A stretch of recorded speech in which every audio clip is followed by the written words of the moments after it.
ফুটন্ত গরম জলে রুটি শুনে অবাক হচ্ছেন তো? ভাবছেন রুটি তো নরম হওয়ার বদলে ভিজে নষ্ট হয়ে যাবে। কিন্তু না, আজকের এই বিশেষ পদ্ধতিটি আপনার রুটি তৈরির ধারণায় বদলে দেবে। আমরা প্রতিদিন সাধারণত রুটি বা পরোটা তো খাই, কিন্তু একবার এই ইউনিক রেসিপিটি ট্রাই করে দেখুন। কোনো ঝামেলা ছাড়াই দোকানের মতো সফট এবং মুখে লেগে থাকার মতো দারুণ স্বাদের একটি পদ তৈরি হবে। বাড়িতে হঠাৎ অতিথি এলে বা ডিনারে স্পেশাল কিছু বানাতে চাইলে এর চেয়ে সহজ আর পুষ্টিকর রেসিপি আর হয় না। আজকের ভিডিওতে আমি স্টেপ বাই স্টেপ দেখাবো কিভাবে ফুটন্ত জল ব্যবহার করে এই জাদুকরি রেসিপিটি তৈরি করবেন। নমস্কার, সিনিকাস কিচেনে আপনাদের সবাইকে স্বাগত। তাহলে চলুন ঝটপট শুরু করে দিই রেসিপিটি। এই রেসিপিটি করার জন্য প্রথমে আমি একটা ডিম ভেঙে নিচ্ছি। এখানে আমি অল্প পরিমাণে তৈরি করব, সেই জন্য একটা ডিম নিলাম। আপনারা যদি বেশি পরিমাণে তৈরি করেন তাহলে এখানে 2 বা 3টে ডিম ব্যবহার করতে পারেন। এই ডিমের মধ্যে দিয়ে দিলাম সামান্য লবণ। এবার এই ডিমটাকে খুব ভালো করে ফেটিয়ে নেব।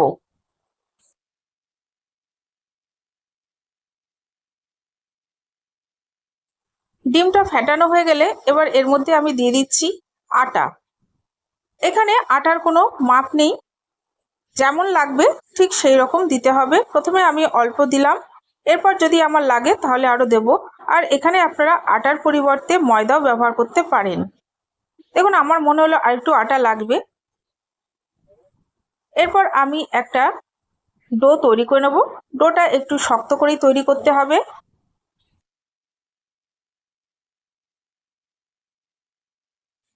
দেখুন, আমি একটা শক্ত ডো তৈরি করে নিয়েছি, আর এটাকে অবশ্যই খুব ভালোভাবে মেখে নিতে হবে। এরপর আমি মিনিট 10 জন্য ঢাকা দিয়ে রেস্টে রেখে দেব।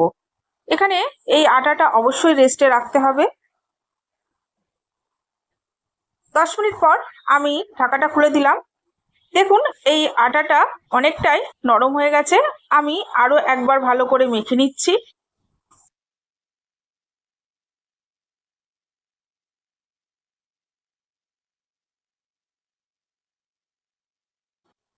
এবার এই ডোটাকে আমি একটা চপিং বোর্ডের উপর নিয়ে নিলাম। এখানে আমি আরেকটু ভালো করে মেখে নিচ্ছি। এরপর এটাকে আমি লম্বা করে রোল তৈরি করে নেব।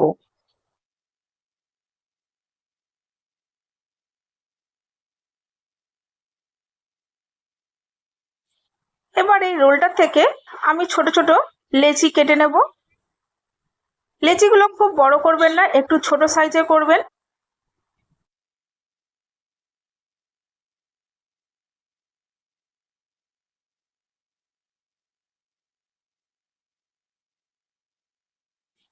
আমার এই ডোটার থেকে 6টা মতো লেচি বেরিয়েছে। এবার এগুলোকে আমি রুটির আকারে বেলে নেব। আর এগুলোকে একদম পাতলা করে বেলবেন। যতটা পাতলা করে বেলবেন এই নাস্তাটা কিন্তু ততটাই ভালো হবে। বেলার সুবিধার জন্য আমি একটু আটা দিয়ে নিয়েছি।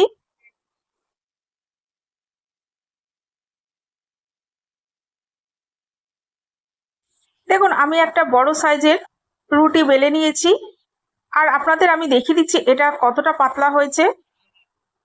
এটা কোনোভাবেই মোটা করা যাবে না। এইভাবে আমি 6টা রুটি করে নেব।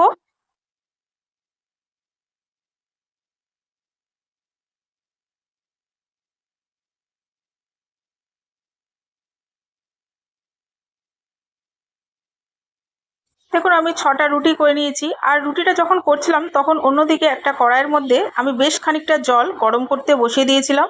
দেখুন, জলটা খুব ভালো মতো গরম হয়ে গেছে। এবার এর মধ্যে আমি একটা রুটি দিয়ে দিলাম। এবার রুটিটাকে আমি 30 থেকে 40 সেকেন্ড মতো খুব ভালোভাবে ফুটিয়ে নেব।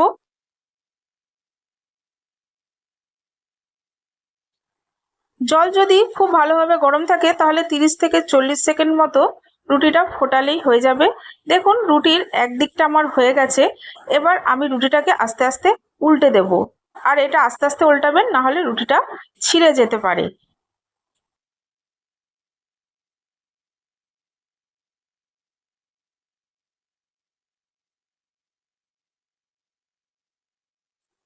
এইভাবে আমি প্রত্যেকটা রুটি সেদ্ধ করে নেব। এরপর এই রুটিটাকে আমি তুলে নিচ্ছি। তারপরে সঙ্গে সঙ্গে এটাকে ঠান্ডা জলের মধ্যে দিয়ে দিতে হবে। এই রুটিটাকে অবশ্যই কিন্তু জলের মধ্যে ভালো করে ধুয়ে নিতে হবে এবং এটা ঠান্ডা জলই হতে হবে, না হলে এই রুটির মধ্যে একটু চটচটে ভাব থাকে, একটা রুটির সাথে আর একটা রুটি গায়ে জোড়া লেগে যেতে পারে। আর অবশ্যই একটা একটা করে রুটি সেদ্ধ করবেন আর একটা একটা করে এইভাবে জলে ধুয়ে নেবেন, একসাথে করতে যাবেন না, তাহলে কিন্তু একটার সাথে একটা আটকে যাবে। দেখুন আমি ভালো করে এটাকে ধুয়ে নিচ্ছি।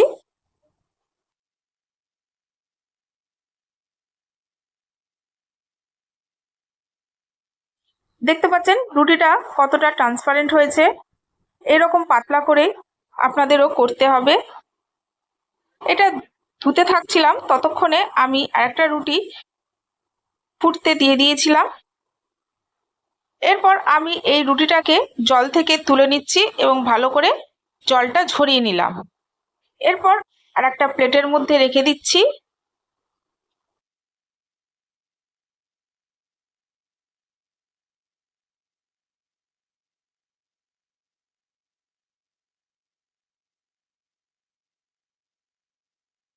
দেখুন আমি সবকটা রুটি সেদ্ধ করে ধুয়ে নিয়েছি।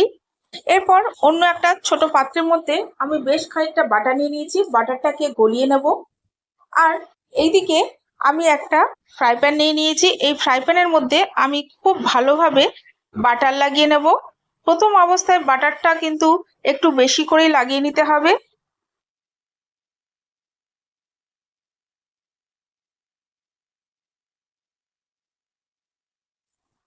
বাটার লাগানো হয়ে গেছে। এরপর আমি একটা রুটি এর ওপরে দিয়ে দিলাম, আর রুটিটা এমনভাবে দিতে হবে যেন তলার দিকটা একদম সমান থাকে, কোনো রকম ভাঁজ না থাকে। এরপর আমি এর ওপরে আবারও বাটার ব্রাশ করে দিচ্ছি।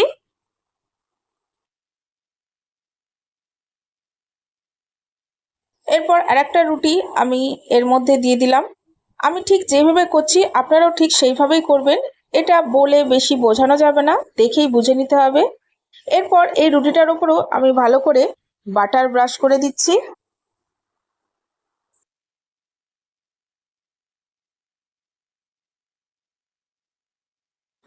এর ওপর দিয়ে আমি মোজারেলা চিজ ছড়িয়ে দিচ্ছি, আপনারা এখানে কিউব চিজও ব্যবহার করতে পারেন।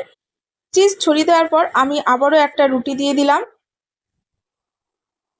এর ওপরে আমি আবার বাটার ব্রাশ করে দেব। এইভাবে আমি পরপর করে দিয়ে যাব।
দেখুন আমি সবগুলো লেয়ার করে দিয়েছি। এবার এটাকে ভালো করে মুড়ে নিচ্ছি।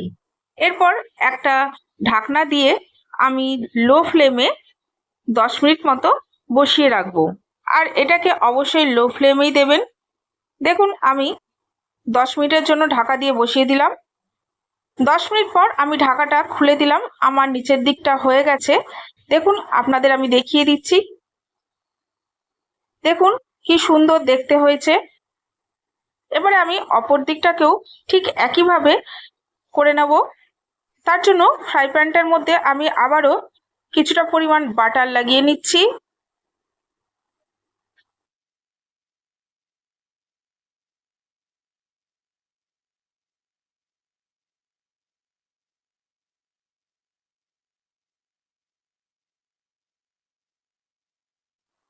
এবার আমি এটাকে তুলে নেব।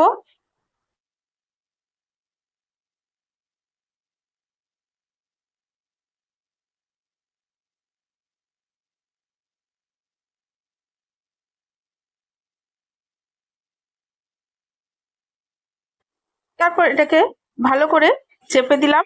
এরপর আমি এটাকেও ঢাকা দিয়ে লো ফ্লেমে 10 মিনিট রান্না করে নেব। 10 মিনিট পর আমি এটা ঢাকাটা খুলে দিলাম। এবার দেখুন আমি পুরো একটা প্লেটের মধ্যে ঢেলে দিয়েছি। কি সুন্দর দেখতে হয়েছে। এইভাবে আপনারা করলে ওপরটা থাকবে একদম মুচমুচে আর ভেতরটা নরম। ব্যাস তৈরি হয়ে গেল আমাদের আজকের এই ইউনিক রেসিপি। দেখলেন তো ফুটন্ত গরম জলে রুটি দিয়ে কত সহজেই দারুণ একটি পদ বানানো যায়। বাড়িতে অবশ্যই এটি ট্রাই করবেন এবং কেমন লাগলো আমাকে কমেন্ট করে জানাতে ভুলবেন না। যদি আজকের ভিডিওটি আপনাদের ভালো লাগে থাকে তাহলে একটা লাইক দিন এবং এই ধরনের নতুন ও সহজ রেসিপি পাওয়ার জন্য সিনিকাস কিচেন চ্যানেলটিকে সাবস্ক্রাইব করে পাশে থাকুন। আজ তবে এই পর্যন্তই, আবার দেখা হবে নেক্সট ভিডিওতে। সবাই ভালো থাকবেন, সুস্থ থাকবেন।